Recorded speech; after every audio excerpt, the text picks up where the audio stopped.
I like to drive. I used to think I was a pretty good driver.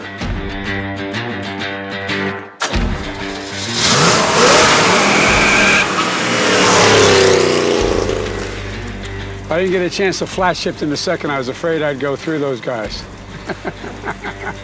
Tomorrow morning, we're talking about cars and what car you'd like to see come back. I love this car. Nothing but incredible memories. Every time I get in, I think of my dad and Bo.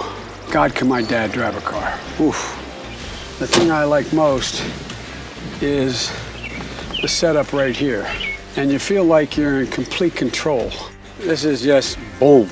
Now, you stand in the front here. This is iconic industry. How can American-made vehicles no longer be out there? I believe that we can own the 21st century market again by moving to electric vehicles. And by the way, they tell me, and I'm looking forward, if it's true, to driving one, that they're making an electric Corvette and go 200 miles an hour.